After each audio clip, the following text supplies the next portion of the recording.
Back from them, GT300s get their own start, but everyone's through the first corner safely, plunging down the hill. Very romantically called first turn and down into Coca-Cola corner. They're breaking four now, Carlton. They certainly are, and look at Peter Dumbreck. He's keeping up the pressure. He's the man with who's essentially trying to close down Loic Duval. Loic said it was a nightmare in qualification in terms of cold tyres. Certainly plenty of heat around here, and certainly plenty of heat through the first sequence of turns as they go through the old Suntory, which is now Coca-Cola, down through 100R. Nice long sections here, very, very quick. It gets very, very technical all of a sudden, though, once they get by 300R into Dunlop. Yeah, that hairpin brings you up behind the paddock, and then 300R, as you say, a long corner. Used to have a chicane in it, that's been removed. Dunlop also has a chicane, but they're not using it today. You watch this, they're going through very quickly, pile through there, then up to the romantically named 13th corner. They are using the chicane, I beg its pardon, they are using it.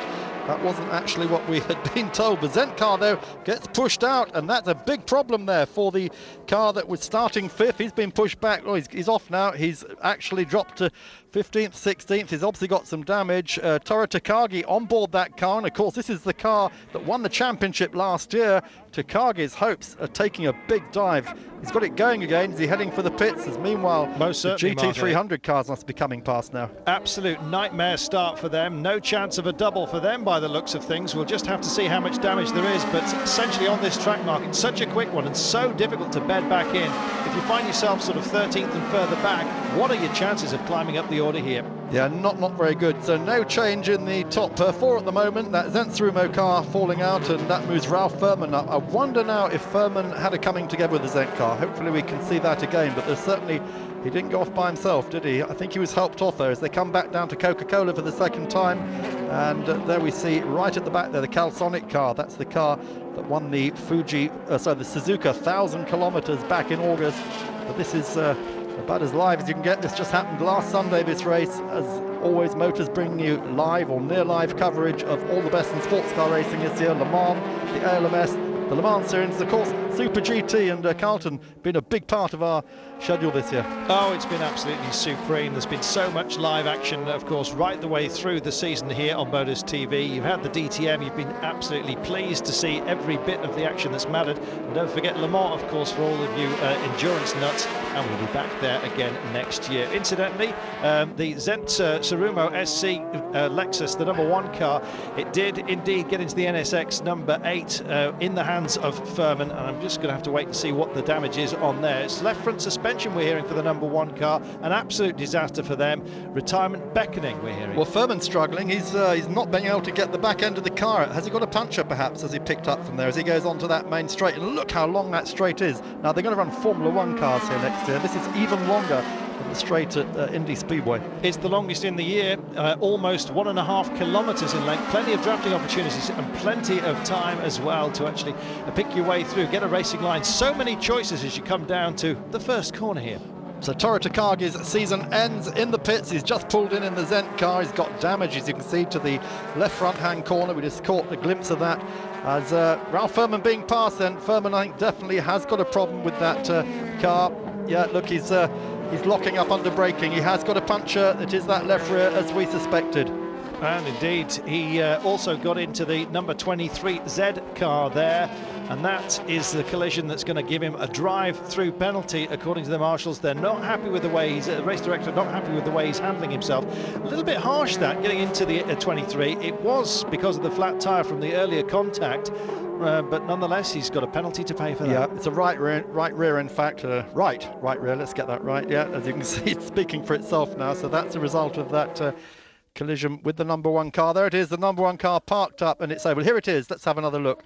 Well, I'd say that was fairly much a racing accident. Yep. I wouldn't have thought that deserved a penalty, but the penalty anyway, came from the secondary contact with the 23 car. Yeah, so Ralph is going to get called, and that's going to hurt his chances, although he's not, of course, in the championship running. Toru Takagi was, and he, at the moment, is absolutely out of it. But who knows? Anything can happen. We've got 2 hours of racing to go, and drivers making the most of it. Here we are again from a different angle, as that's when he got together with the 23 car, as you said. That's the factory Nissan there of Motoyama. So all happening here on the first couple of laps, and Ralph Furman heading for the pits.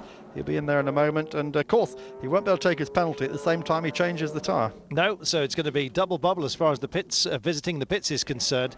Incidentally, Mark, the track here, it's a very variable width, between 15 and 25 metres, and it suddenly does get very narrow on the drivers, doesn't it? Yes, it does indeed. By the way, that was Toshio Suzuki you just saw in the pits there, former Formula 1 driver, drove for Lamborghini for some years, almost became an honorary Frenchman, back running his Arta NSX team in Super GT. There's the positions at the moment then.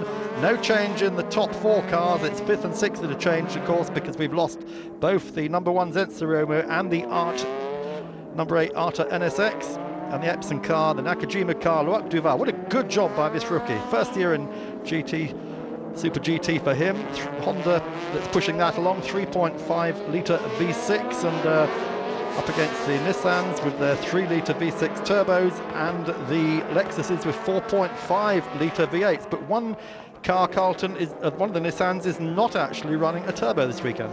No, indeed. Next year's machinery, if you like, the new 4.5 litre normally aspirated engine is on board with the Crum and Lions in their hands. It'll be interesting to see how they progress. Incidentally, back in the GT300 class, on the opening lap, the Nomad Advan MT in the hands of Osamu, who started here, took the lead, just vaulting ahead of the early leader. Got a great run, did the Celica of Matsuda right at the beginning. The 777 having a couple of problems, I can tell you. In fact, it had to start from the pits.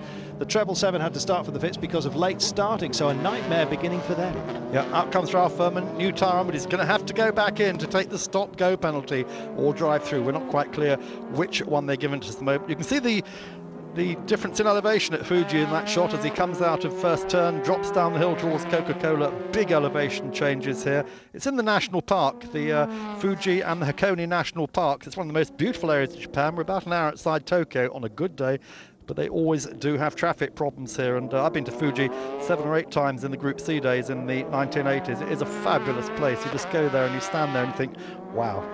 Yes, you certainly do. It is a beautiful spot, but where are the hotels, Mark? That's a huge question. And they're going to, well, they're thinking of bussing people in for the Formula 1. That's going to be a nightmare. Yeah, it is indeed, because Gotemba is the nearest town, and Gotemba Junction is the railway station, but that's a good half an hour away, and how they're going to get people here, I don't know. But just incidentally, looking at the ticket prices already published for next October's Japanese Grand Prix, they're looking at £320 for a stand seat here, and they're going to sell them by lottery because they're expecting over 1 million people after the 100,000 stand seats that are going to be available. They absolutely love it. By the way, watch out for the 26 car. It is on a charge at the moment. Tomo Taizan GT3, Shinichi Yamachi. He's started off way down in 10th spot, and after the opening lap he'd moved up 4 places to 6th. He just keeps on rocking and rolling. I can tell you on lap 4 he moved to 4th, and he's still in there and harrying for 3rd place, just to keep you in touch with GT300 as we look at the leaders and the rest of the pack there. Yeah, Yamano's done such a good job this year. We'll see that little yellow car in a little while. Smallest car in the race, one of the oldest as well, but it's the first time this year that they've really been up front. There's a spinner then, that's the AAA Sard. Had a quick spin there. Didn't see quite where that was, but no harm done. As we look back up to the leaders, or the pack following the leaders, the Epson NSX of Loic Duval pulling further and further away. And there's Sebastian Philippe. Then looking at the series rankings, that's how they started the race today with those points, and that's how they would be at this moment on the right of your screen. So Wakisaka and Lotter are only at the moment 1 place off, equaling the championship points leaders. If they can get ahead of them, they would win the title today. But still, 7 of the 8 teams in with a chance of the championship. As you know, we have lost the Takagi Tachikawa car. They are out of the championship running, so just 7 cars now in the GT500 running, but still 3 cars in GT300 after that championship. None of them up front at the moment. Yeah, amazing, Mark, that the championship is so tight coming to the end. I think mostly it's down to the weight handicaps that they have here. Absolutely punitive. There is your yellow card that you were talking about, and picking its way through absolutely brilliantly it is. Yeah, well, that's in fact, that's our leader in the blue car. That's the sheared Mooncraft car. The car that we mentioned earlier is based on the Grand just dipped a tyre on there, Mark. Daytona prototype. He did, yes, indeed. And there we are. That's where they are at the moment, in 10th and 11th place. Oh, he has a spin. That's the little Amamaya Mazda RX-7 of Yamamano. He has a spin. We're on lap 7. He does not need that. He's been fighting his way out the field, as you just told us, Carlton. He's got himself up to 4th place, and look at this. He loses it right in front of the championship leader, that blue sheared Mooncraft. Sheared, by the way, those who don't know, is actually a very famous fighter plane from World War II, Japanese fighter plane. That's what it's named after. It is the Kanasaki sheared, and it means violet lightning. Well, there you go, and it struck a number of times in the Pacific, I believe. Well, that spin proved crucial, was to prove crucial, and of course it always does, because when the points are so tight as they are at the top of the ranking, anything like that can just throw everything in the air. And the man we just saw in the pits there was Isami Amamaya, the team owner. He did not look very happy, did he?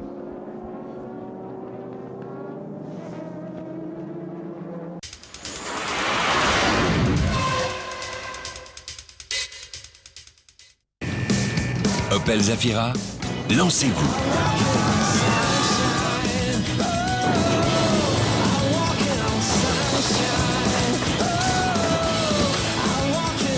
Opel Zafira, flexible à l'extrême, de 1 à 7 places en un clin d'œil.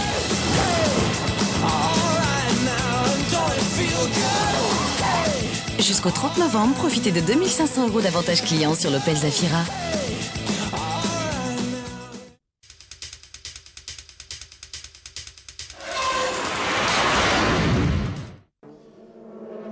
Majestic long straight at Fuji with the grandstands there, with its new roof, origami styled, as Herman Tilke likes to do, a little tribute to each country. It's a tortilla flower in Malaysia. It's the Shanghai wording in the Shanghai circuit. Here it's origami in deference to the art of Japanese paper folding. How esoteric is that? Well, absolutely fantastic. Let's hope it doesn't blow off if the wind gets up. You never know, it might sail over Mount Fuji itself. Lovely, another look at a little interchange further down in our 300 class there. 24 car moving through.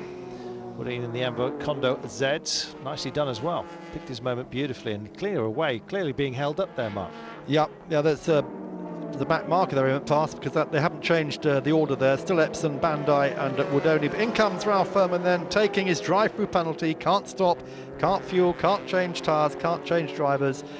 So the 3rd place car just down at the bottom of the circuit at the moment. This is the very, very tight entry onto the long start-finish straight. That's been changed a lot. No, sorry, we're down the 300R at the moment. Just looking at those wide runoff areas we just mentioned earlier. There is actually some original banking still left as well, if you go behind the grandstands and go and have a look. And well, it was serious stuff. It was their attempt to try and tempt the Americans to come over and run some of their sort of oval races this or that side of the Pacific. Just couldn't do it in the end, ran out of money, and thankfully we've been left with this wonderful facility as a result. Yeah, now that banking is still there, like the Brooklands banking, and I'll tell you where it is. We're looking at the main straight now. Now at the end of that main straight you can see a wooded hillside there. That was the banking. It was that quick. And when they first tried to use it, 1966-67, David Piper came over, Vic Elford came over, and unfortunately 2 of the Japanese drivers in Can-Am cars killed themselves on the banking, and they very, very quickly dropped it. As David Piper said, it was just suicidal. Yes, just far too quick, and just like Brooklands, you could just pop over the top of it, and it wasn't pleasant, I can tell you. But you can still walk up there, it's there, and you can climb up it like the Monza banking. It's been preserved. It's although it really never served any use, it is there as a sort of architectural heritage. Japanese are getting very strong about that now. I think they've built over a lot of their history in the past, but now they're really beginning to treasure their heritage. Yeah, it really does strike you about the Japanese. I mean, just Nissan, as an example, actually renovated the 240Zs. Do you remember those, the old sports cars, the little GTs? They found the parts bins all around the world. I think it was about 30 cars they actually got together, and then they auctioned them in the United States. Absolutely mint perfect, and that was only about, what, 10 years ago, and they actually ceased production of those vehicles a long time before that. So you could essentially buy yourself a brand new Nissan. So they are starting to think about heritage, and that's a good thing, because Japan's always been about next year, not the year previous, and that's been something of a shame. Except in Super GT, where they're already planning next year's season, as we've heard already. Nissan already running their 2007 spec engine, going down the atmospheric route. This is what Honda did last year. They ran a 3-litre V6 twin turbo for 2 years. They couldn't get results of it. Midway through last year, they changed to the 3.5-litre V6 atmospheric, and suddenly they started getting the results. Well, I wish Nissan would suddenly open up their own private museum. They've got plenty of cars with such a history of endurance. It would be wonderful to actually put those cars on display. They keep them under lock and key, I might add. Well, here's our first stopper then coming in. That is the 4th place car. That's the yellow hat Tomica Nissan Z. Comes in the pits then. Now, as usual, you have to refuel first, you change tyres afterwards, you do it the other way around, but you cannot do them at the same time. It's the same as the Le Mans regulations, basically. Now, what you see they've done, they've changed the rear tyres, and they're now refueling, and the tyre changes are moved forward to the front, so when the refueling's finished there, they'll change the front tyres. Job's done. Best result for them, second round of the season. Been a little bit quiet ever since, but always playing a part, no doubt about that. And in fact had a great start to this race, qualified in 3rd spot, and I think they're keeping the same driver there, Mark. Yep. I think they have changed the driver. You have to at this stage. I think you'll find that's Jean-Pierre Lima de Oliveira's taken over. He leapt out the other side as Naoki Yokozimo came in, but they've stopped fairly early, haven't they? And that certainly have. That car run by Kashona Hashemi, who's one of the fastest men in Japan in the days when he used to race for Nissan. He now runs one of the 2 Nissan teams, the other being Kazuyoki Hoshino. We've got the Lamborghini in. This is the Murcielago trike car. This is the WADA car. In fact, it was WADA who started this car today, and he's just handing that car over to Koji Yamanishi. V12 6-litre Lamborghini. Right, Duval and flashing, get people out of his way. I'm coming through. I'm faster than you. He's got that yellow hat car that's just rejoined in front of him. I wonder when the leaders are going to start thinking about coming in. They're doing such a great job out there. I think they might well leave it for quite a while. There's the treble 7 that had such an inauspicious start to this race, and they're busy trying to get themselves back into it, Mark. They are battling through. Yeah, and that fact we spoke about earlier about Kazuya Oshima, who's driving the car at the moment, being only 19 years old, the youngest ever driver in Super GT. It does show they like you to be a little bit more mature in this type of racing. Yeah, 19 years of age, the youngest pole ever, and his first pole, as you might well imagine. Said he was very nervous before the start of this one, and maybe that was something to do with the fact that the car couldn't start. Don't know whether he flooded it, if that's possible with these high-tech machines. Yeah, Sugio Matsuda then handing over the 23 Zanavi Nismo Z. This is the #1 factory car. 2-3 in Japanese is Nissan, hence the number. And Satoshi Motoyama, who's now officially the fastest man in Japan, 2 times the Formula Nippon champion, and of course in 2004 he was the Super GT champion with Britain's Richard Lyons. He goes out, look, he's getting heat into the tyres already before he gets down to that first corner. Good move, because that first corner drops away. It's got a vicious drop in it, a bit like Paddock Hill at Brands Hatch. Well, this is their sort of normal turbo machine. It's the 22 car, the sister car, that's running the 4.5-litre normally aspirated machinery engine on board. Just incidentally, back to that 23 car, they missed out on the title, don't forget, the grand finale. It was raining. They finished second. If they'd have actually won the race last year, they would have got the title. Didn't do so. They would indeed. Well, the 24 would only Kondo run Nissan Z is in. Masataka Yanagida handing over to Seiji Ara. Ara, you will all remember, was the 2005 Le Mans 24 Hours winner for Audi and the Team Go Japan car. So Le Mans winner Ara getting on board this car now, and at the moment that car running was in third place. The yellow hat car has got to beat back out as he rejoins one of the GT300s just coming in. And good arrows, as they say. Nice and tidy work there. They are quick, Mark, on these pit stops. Absolutely brilliant. I know you've got to wait for fuel, but boy, oh boy, do they work quickly. Yeah, 100 litres fuel tanks. They don't probably need to put 100 in because they can run about 85 litres in for halfway through a race. They're 300-kilometre races, 150 kilometres, almost done. Just get enough fuel in to get to the finish. Fresh tyres. Well, there is the other Lamborghini. That's the Marco Apicella car. This is the car we saw at Le Mans, although it ran in black at Le Mans.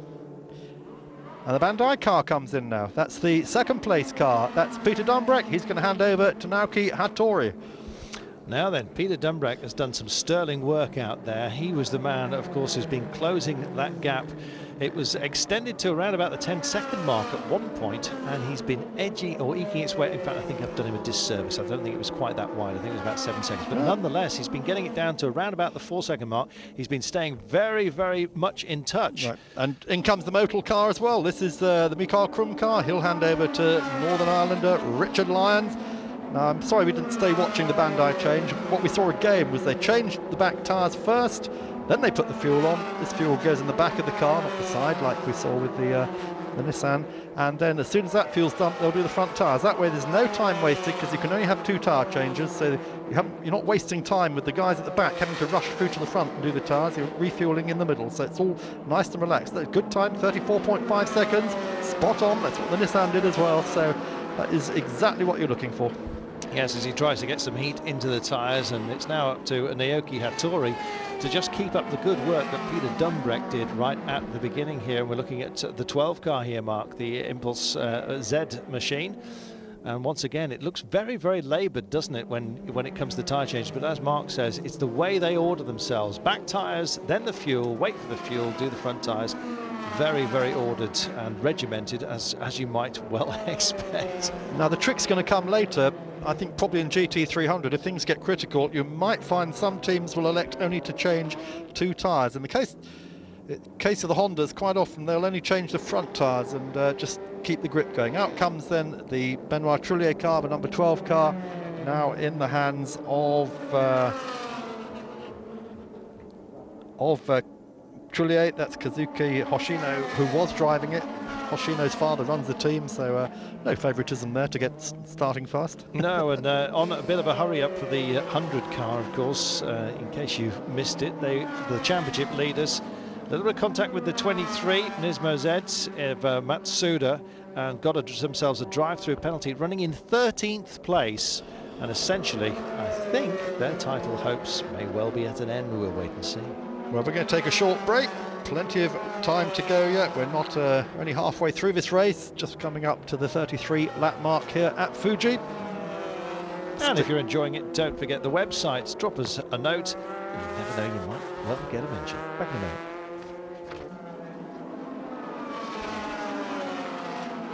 Welcome back to Fuji. Lots of chops and changes and so many stories to be told. It would have been enough for the title for the 100 machine. And here they come back in. They got themselves a drive-through penalty and find themselves suddenly back in 13th. They were running 10th. Would have been enough for the title. Not a bit of it. Slap on the wrists and now back in for the proper change, Mark. Yeah, of course, as we mentioned, you can't do any work at all on that drive-through. Just come in and out and go through. Bad luck if things are hanging off the car. And, well, you can wave. You can wave, yes. But anyway, so the Raybrigg car effectively out of the title. Sebastian Philippe handing over to Shinya Hosokawa. Great shame, Matt. Winners at Motegi, round 7. That, of course, another Honda circuit twin ring Motegi. In goes the fuel, down goes the car, and rears only. That was rears interesting. Only. They're trying their level best. I wonder if that's going to, well, it certainly have an effect on traction. The last thing you want is to come into the technical section here through Dunlop and then into nets and the mysteriously called 13th curve, which is in fact corner 7.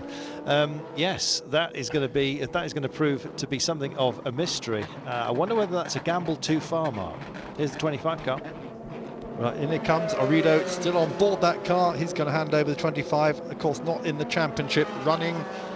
There's only 6 cars left now in the running. We've lost the 100 car effectively. The number one car went out after the first lap of the race, and that gave Ralph Furman a stop or drive-through penalty. Again, he wasn't affected. Now here at the moment, 1 and 2 in GT300 running together. The Nomad Mosler, and right behind it, the Tomo Porsche GT3. This is as close as we've seen anything in GT300 today.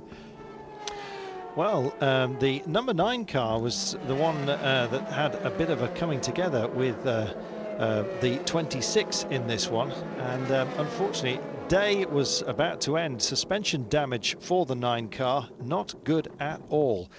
Incidentally, the 26 has been doing some great work, was busy battling with the leader, 26 versus the number 9, and when that coming together happened, it was, well, day done for the pair of them, I'm afraid. So, number 1, the 31 coming in, that just saw on the picture before, 32 rather, that's the Luc Duval, our race leader. He's in the pits, he's handing over now to Hideki Muto. So they've stopped on lap 31, too short of the mid-distance, and in comes the second place car right behind them. So everyone coming in together now, just trying to match that's the 36, sorry, that's Lotterer and Wakisaka, not the 35 car. So out gets Andre Lotterer, who started the car. In gets Juichi Wakisaka, as out goes our race leader, as was Hideki Muto, taking the car over. First pole position. Remember, both these drivers are rookies, so it's a great afternoon for them already, starting from pole. 36 car, changing all 4 wheels. Fuel's done, out he goes. Quick on that, 29. That's 5 seconds quicker than we saw the open interface, other open interface car. Very much so. Muto, thankfully, with the cushion handed on to him by Duval. Muto, after qualification, saying there was still plenty of life left in their tyres from qualification to carry through to the race. And, well, their confidence certainly high within the team, and they're looking very, very good at the moment. And the contact moments, when they come thick and fast. And sadly, that damage there was the incident between the 26 and the 9 car. And there it is, the Nomad Anban Leon. And that's a real nightmare, because the 26 was busy battling his way through. He don't forget, started way down and had been on something of a march all the way through. And well, suspension damage for the number 9, and that's going to be retirement. Well, that was our race leader, remember. So that's a big tragedy, that 2 cars involved in that. And that Mosler looking for its first win this year. Such a variety of cars we have in GT300, but the Mosler, as you say, heading for retirement. In comes the Takata Dome NSX. This is one of the cars actually run by Dome Motor Company, who build the chassis. And that Takata car, the number 18 car, Ryo Mishigami on board that car. Takashi Kogure will take it over. This is the car run by Toshio Suzuki. And that car is winner at Okayama this year and has started from 2 pole positions. Well, it may not look like the quickest of changes, but under this discipline, these are nice and slick. One of the fastest, or I should say one of the slowest changes we've had was the 32 car. They weren't just making no mistakes at all, just trying to keep the metronome swinging their way, of course, doing all the work on the track, giving themselves more of a comfort zone, a little bit of a buffer when it came to pitting there. The Takata Dome NSX back underway. They were the ones, of course, that missed the super lap in qualification, started this race in 11th. Not a happy starting point for them. Work to do, Mark. Yep, as you say, work to do there. So the number 19 car in.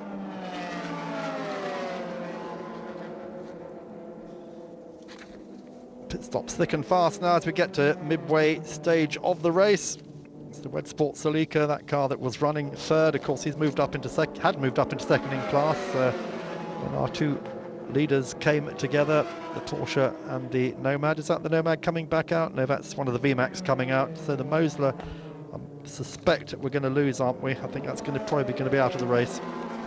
Yes, the Nomad Advan MT, unfortunately, it's suspension damage and retirement in the offing for the number 9 car.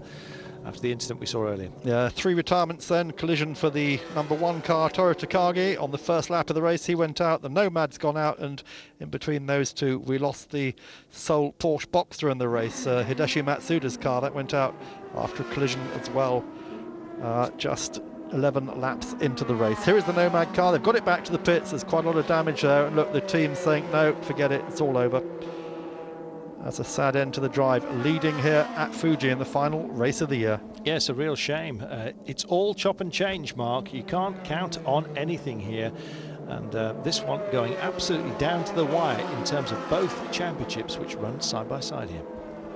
Lejeune, incidentally, many of you may remember from the old days at Le Mans. When Mazda came to Le Mans, it was one of the Japanese stalwart teams that ran Mazdas prior to Mazda actually going out there and winning itself outright in 1990 with the Tom Walkinshaw bodied Mazda Tony Southgate car. Another collision then. That's the yellow hat car getting together with which of the Nissans is that? Is that the 22 car or the 23? Just trying to see. Could find more penalties flying around. You never know. Yeah, he pushed him off the track, didn't he? Across the grass and onto the old track. And here let's have a look again. Certainly looked a bit spirited, Mark, here. Yeah. I think that might be judged to be a racing accident. The Nissan turned in and, well, the red Nissan turned in on the yellow one. That was the 22 car, wasn't it? Which Richard Lyons is now on board.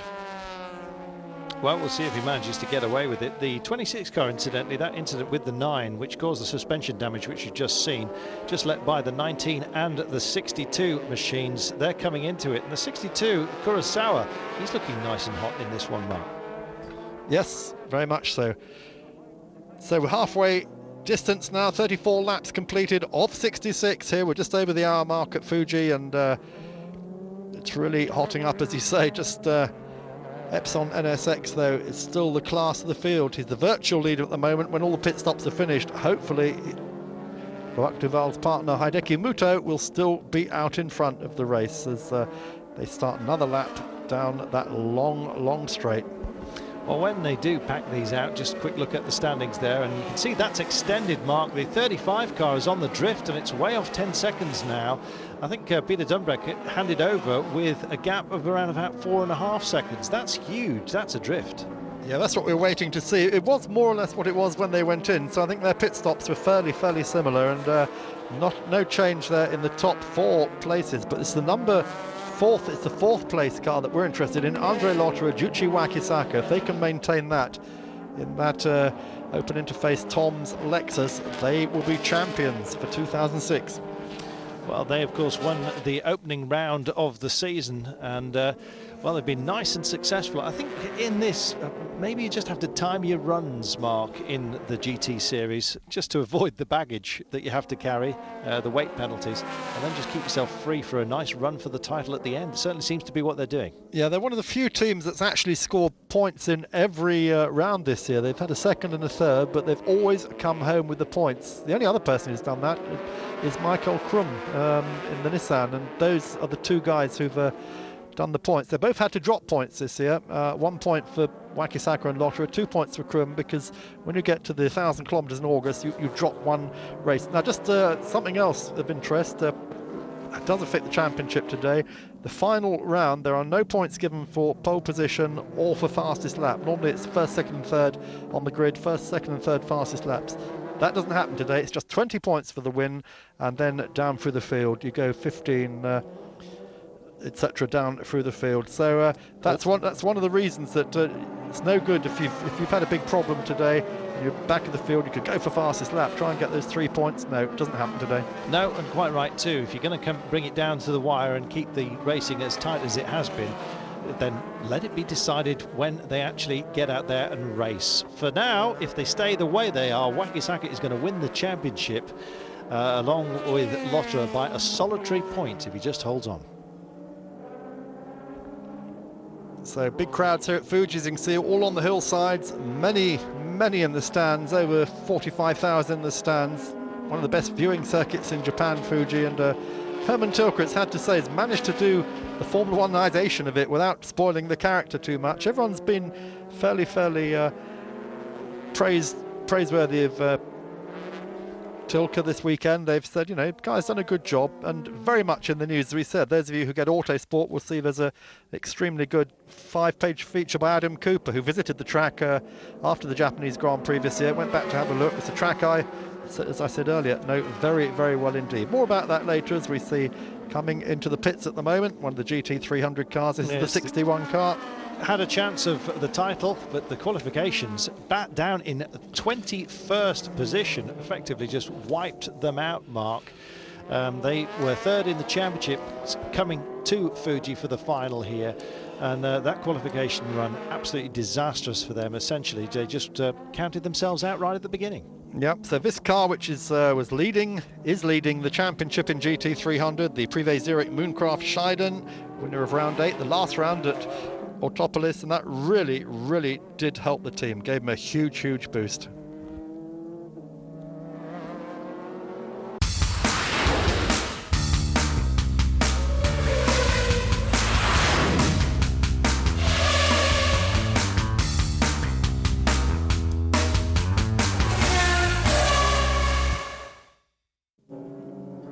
Yes, and it's been happy hunting as well for Motors TV and all of you fans out there. Some great racing this season on Motors TV. Just all kinds of series just to keep your appetites whetted. I can tell you most of them, if not all of them, plus some more will be coming back next season. And we, of course, will be there along with these race fans. Absolutely brilliant. The mist's really coming down here, Mark, and moisture could well play a part here in terms of stability on the track. Yeah, we're getting towards evening now here at Fuji, and darkness falls very quickly in Japan at this time of year. I can tell you from all the Group C days, it'll be bright sunlight at 5 o'clock, and by 5:30 it's pitch black. I mean, it comes so quickly in the Japanese winter. But anyway, the fans absolutely loving this battle. As we said, all the time, though, Hideki Muto moving ahead. But what we're not seeing, Carlton, is what's going on in GT300. There's a battle royal going on behind this lot, and at the moment, the Vilcom VMAC, the 62 car, appears to be leading that bunch.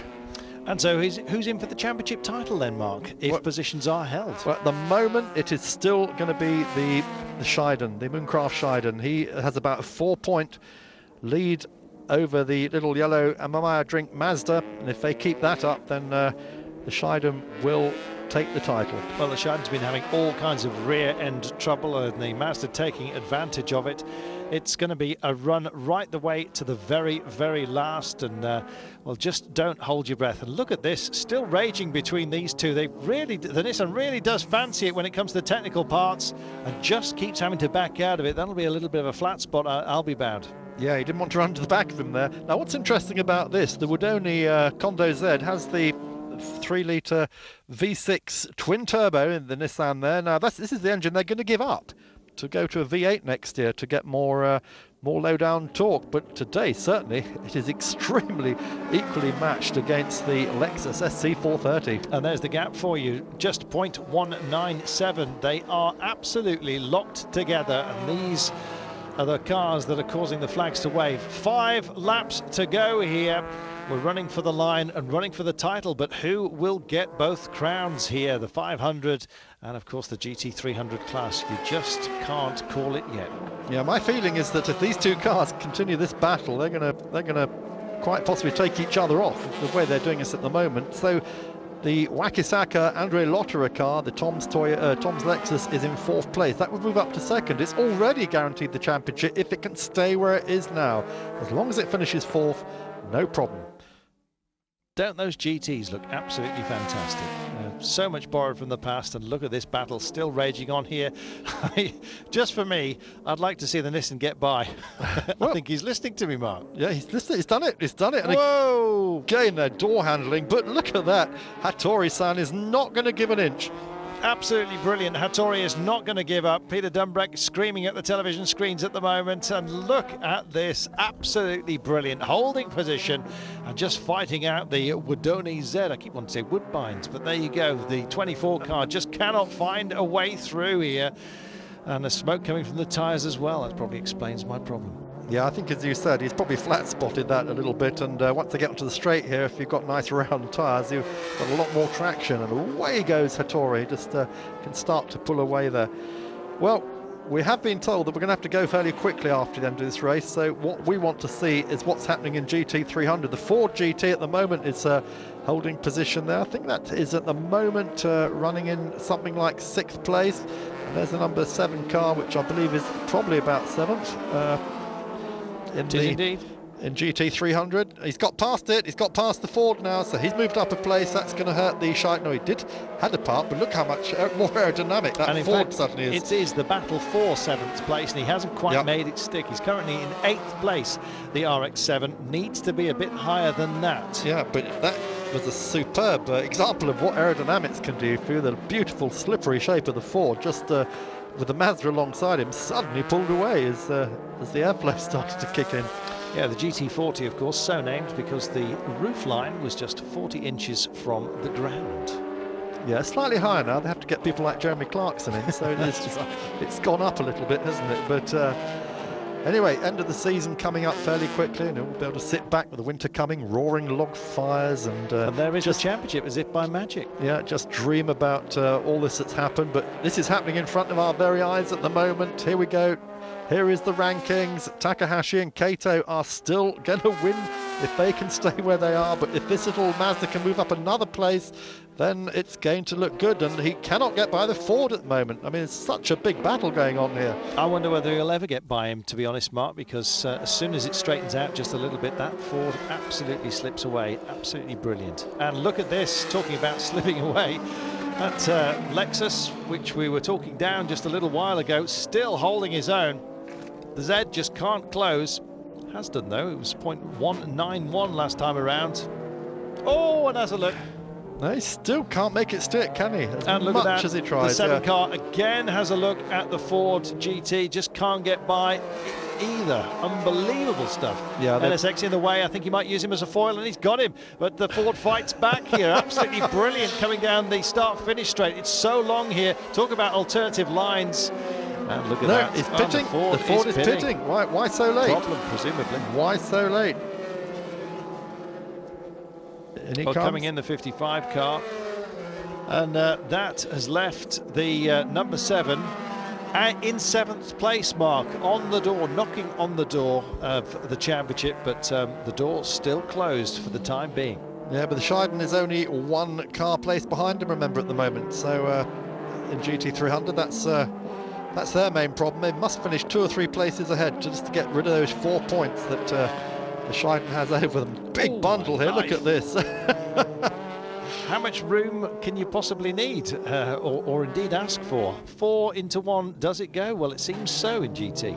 Yeah, bits of rubber coming off the cars there. Here, though, is Hideki Muto, and look at that. His lead now has really extended. It's something like 30 seconds. He's really benefited from the fight between Hattori and Seiji Ara. 2 laps to go then, and everything to win here. This is the car that is going to take the championship if he can hold this place just for these final 2 laps. Andre Lotterer, one-time Jaguar Formula 1 test driver, a British Formula 3 runner, a young German who has made his name in GT racing in Japan. He is about to become champion with his teammate Juichi Wakisaka. Well, what must they be ruining in the NSX camp for the 100 car? They missed the super lap, and they've missed out on the title by the looks of things here, Mark. An absolute disaster for them this weekend here in Fuji. Yeah, and if Wakisaka and Lotterer can take that title, who's going to be second? That's the other point. I think, looking at the GT300 points, Sebastian Philippe and Shinya Hosokawa, if they finish where they are, they will finish second overall for Honda. Well, talk about letting yourself be known. The 7 car is on the climb and wants another piece, and wants that RG1, the 88 car. He wants that scalp. He needs that scalp if he's got to get a chance of the title here, Mark. Right, well, here is the car that is going to win the GT300 title. If he can stay where he is, he's only got another lap and a half to go. There is the Scheiden. Here comes Muto, Hiroki Muto, over the line. Got 1 more lap to do now, and this will be it for him. Their first win of the year. The 2 rookies in the championship. Great job by them in the Satoru Nakajima run. Epson car, another ex-Formula 1 driver from Japan. Great season for them in the Epson car. That's really going to make a great finale for Honda. Well, great finale for Honda. Certainly, we're on to the last lap here, and what stories suddenly unfolded in Fuji. Unbelievable. We have got to leave very, very quickly after this one, so let me just tell you that bad news it was for the 62 car here, Mark. The 62 car? Yes, the 62 car out of gas on the last lap, and that essentially moved everyone up one place. And what did it do to the number 7? Essentially, it put them into 6th position. Well, even as you say, what did we see just then? A big problem there for someone. No, it's the Epson car, but someone else is having a problem. Was that the Scheiden we saw?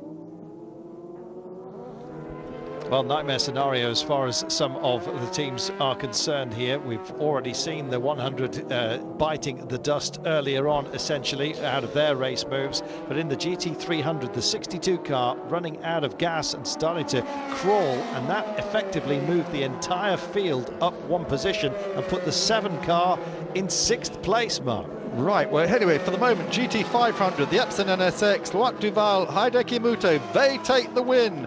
And as you can see, the Scheiden's still running. He's still got another lap to do because they haven't quite been lapped. So we'll be able to concentrate on the GT300 battle now for their final lap. But a great win for Epson there. No bearing on the championship, nor for these two, the 2nd and 3rd places. And changing place again around the last two corners, banging wheels again. Great stuff here as Naoki Hattori and Seiji Ara fighting as they cross the line. They change position on the last lap and they come across the line 2nd and 3rd. Bandai from Wudoni. So Honda, Lexus and Nissan finish 1, 2, 3 here, but the championship goes to Andre Lotterer, Juichi Wakisaka, together with the team's championship to Tom's Lexus. Yes, that 62 Stalling effectively handed the title to the number 7 car in the GT300. They moved from 7th to 6th place, and on the count back, they beat the 2 car. Both finished on 86 points, and amazingly, the title went to the 7 machine. The little RX-7 held its own. Well done, Carlton. We got through it. Mark Cole, Carlton Kirby, goodbye. See you next year.